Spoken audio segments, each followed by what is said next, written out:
What inspired me to start this journey with the First Nations Women's Yoga Initiative really began from a deep longing, a deep yearning for connection to myself, and then as well, a deep connection to community, a deep connection to language and culture and to our land.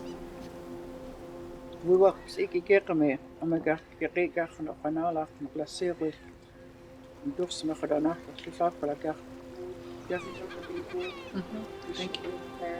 Like I said, I only got up this early for yoga. Yoga is an embodiment practice where, as we move our bodies, our inner deep truths come out. Yoga is a reconnection methodology. It's about remembering who you are and spending time with yourself and your breath. To learn how to breathe, to learn how to hastikala, to learn how to hastikyo. They know the importance of it.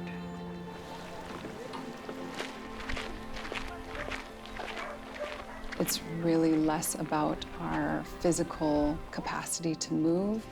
And perhaps we could do some nice shoulder rolls. Getting more intentional about how we can use our voices through chanting, through prayer, through language learning. Inhale, arms up, overhead. And how we can really connect to our bodies, as well as connecting with one another. So it's really about kinship, it's about community, and it's also a tool that we use to come together to learn about other cultures. It's a true honor to work with Indigenous women of this land, to witness Indigenous women reclaiming their own practices and to share the practices of my ancestors and deepen my relationship to my ancestors simultaneously. It touches me in a really deep place. Due to colonialism, our relationship to our Indigenous languages has been fractured and sometimes lost. I understand my native tongue, but I don't speak it. When I'm practicing yoga to reclaim my ancestral languages, Sanskrit, Gurmukhi, Punjabi, these languages hold wisdom from my ancestors. Adavira told me, when I speak my languages, my ancestors can hear me.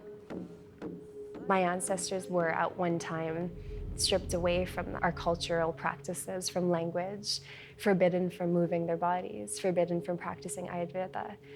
It is in the grandfathers and the grandmothers who behind closed doors continued these practices and continued to hold on to their truth and what they knew was true and right and sacred.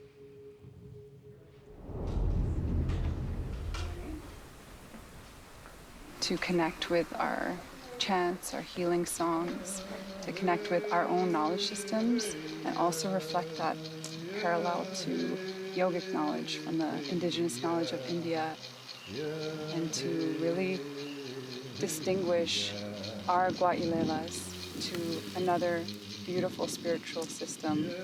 And I think that allowed us to have a healing container.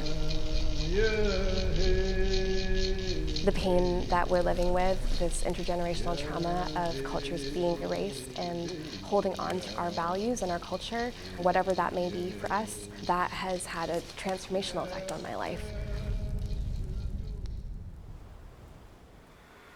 And when you feel ready,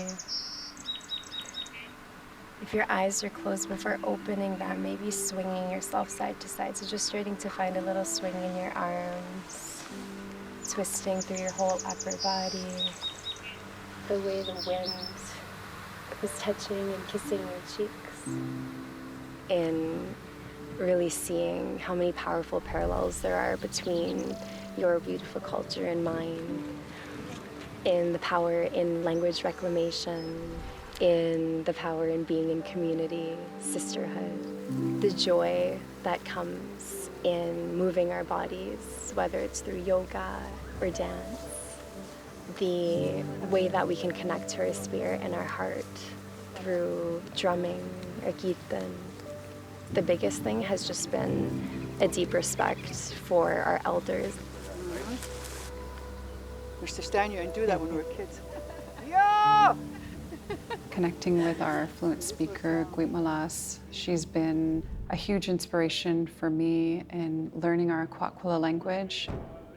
And she's been a support for all of our learners in this program, all of our facilitators. She's really held the space in ways that we can ground our sessions in prayer and just guiding it in her ways of humor and storytelling and teachings, reminding us of that deep wisdom within our language. For most of my life, I felt very disconnected, and I felt a lot of heavy emotions, a lot of pain, shame, different things that I carried for so long that didn't really belong to me. Yoga came into my life as a way of feeling my body in different ways that didn't hold so much.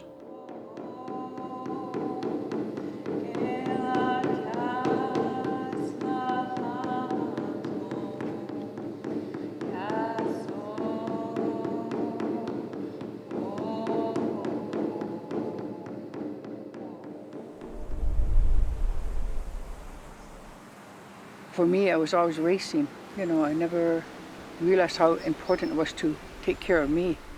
Even just to learn how to go, you know, it's gonna get better, you know. Like even just to do that, before it was just like, wala san mula, I'm very grateful to have the opportunity to be amongst you, beautiful young people. I stepped into the program thinking that I was going to be teaching, and what I came to realize soon into the program is that actually I was a student. I think that one of the things that's been particularly healing for me is recognizing who I am and who I'm not, and feeling really strong in that, and seeing the value in how I walk in the world. The women that we support all have their own ways of expressing themselves and their own strengths, and there was something about being with them that helped me to be a little bit softer on myself and start to accept myself in ways that I haven't in the past. And seeing what's possible when we choose to be in community with women, and when we uplift each other and hold each other, not only when we're feeling our highest, but creating spaces where we don't just say it's okay to show up in your grief, but we mean it.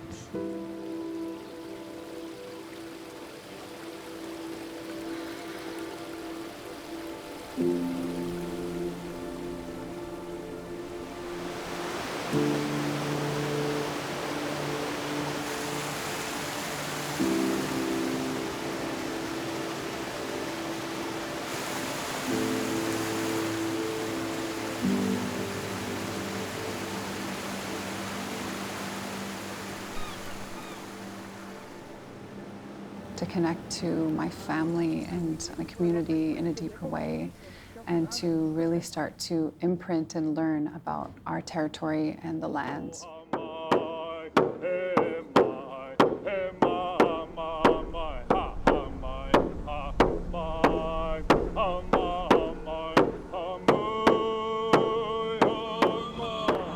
And the only way I've learned how to do that is through ceremony.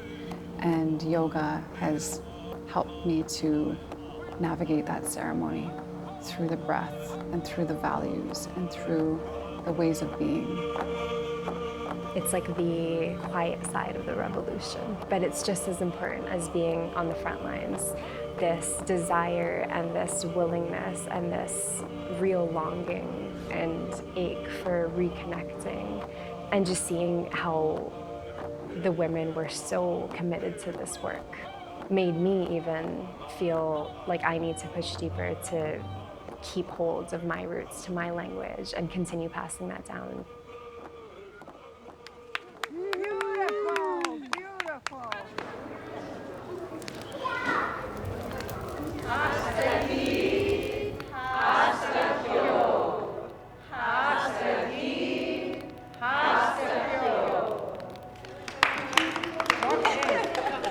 Was das ʼwakw o gan smai kan bukuine. Is against what ma or like alens quite na kan skakot at so kwena ma kan silence kan skaga wala kan spukut. And what I just said is how important it is to take care of our spirit, our whole being, so that we can go and help out the rest of our people, our families. I want to see our circle getting bigger and stronger, and for us to be connected to our territories so that we can strengthen that connection to spirit, a connection to self, that we can be strong in our house, in our families, in our social systems, and that we can be deeply rooted on the land, be vessels for healing. So, how many of you feel like you're just jumping for joy inside and out? Everyone clap if you feel good. If you don't, then join the third cohort of yoga.